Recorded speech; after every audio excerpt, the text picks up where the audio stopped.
imagine these two were in front of you for some relationship therapy. What would your diagnosis be just reading through some of this? Wow, I mean, that's a big question, Jack. If these two were in front of me for some kind of relationship therapy, I mean, I think one of the first things that I would just need to understand is what is their belief about the nature of their relationship. From what I understand, Lance Twiggs believed himself to be transitioning, from a man into a woman, and apparently maybe Tyler Robinson might have been what we would call colluding, and we used to call it a folie à deux in psychology, when you have two people that are participating in the same delusion together.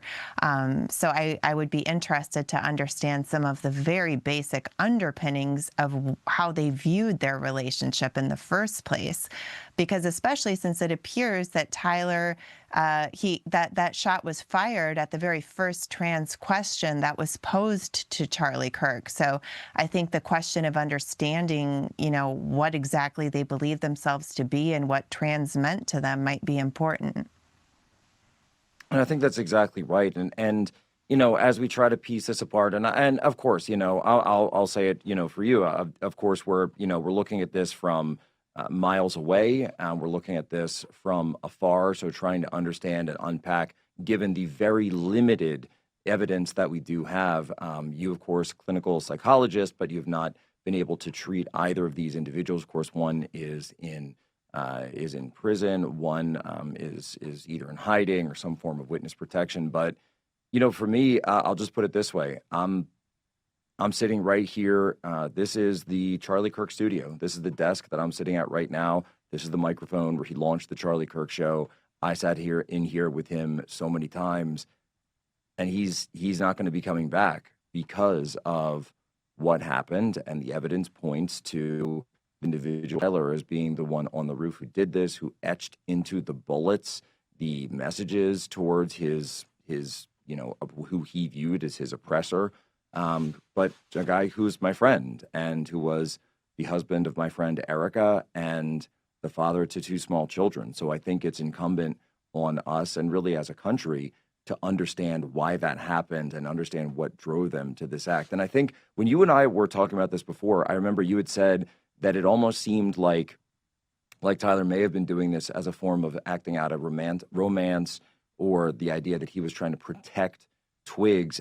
I'm reading through some of these new leaks, and I'm wondering, do you think there could be an angle where he was almost trying to impress Twiggs by doing this? Because we do see that the friend here in these leaks is saying that Tyler was not particularly, sexually experienced. He was also not particularly politically experienced, but he knew that Twiggs was. So I wonder if this was a way for him, in his perspective, to try to think that he was impressing his lover here.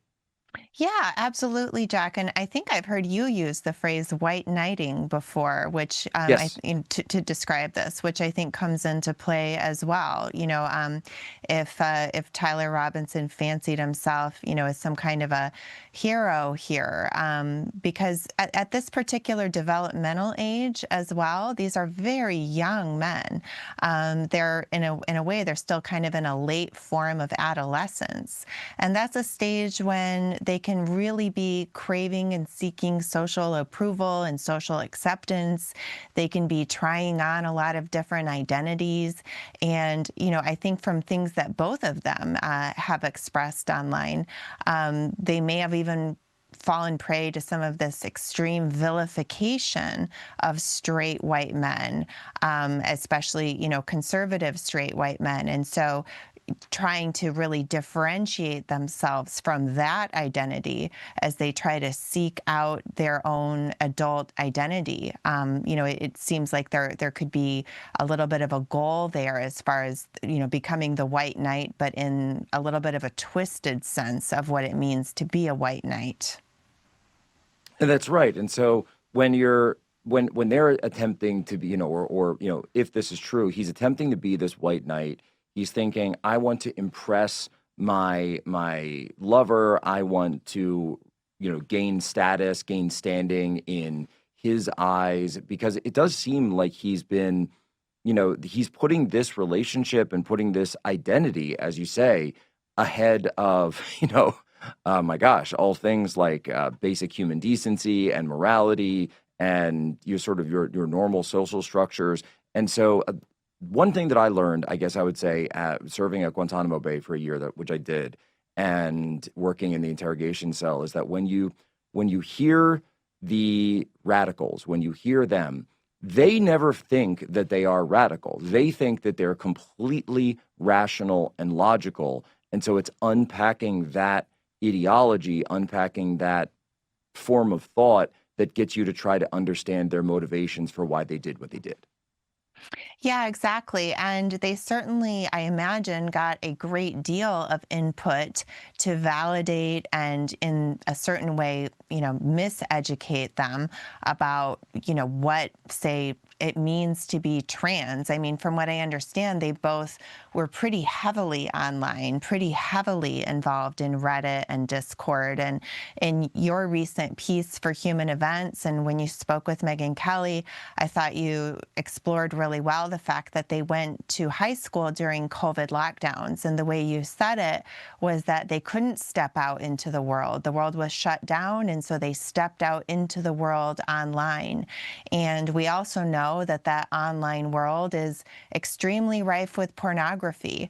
And it does appear that their expression of their sexuality, was in some way tainted by that. I mean, I don't think young men naturally wake up saying, oh, I'll be trans, or, oh, I'm into furries, right? They're obviously getting that somewhere online. And I also had shared with you a short while ago an interesting piece from the Washington Examiner, and it was covered elsewhere, that there were basically some whistleblowers from, I think it was Pornhub or some other place, showing that they actively try to convert, they call it convert, users of their porn site that maybe are initially just seeking, heterosexual, what we might call vanilla porn, but getting them specifically into trans stuff because they're seeking an ever higher bar of stimulation and, a feeling of taboo.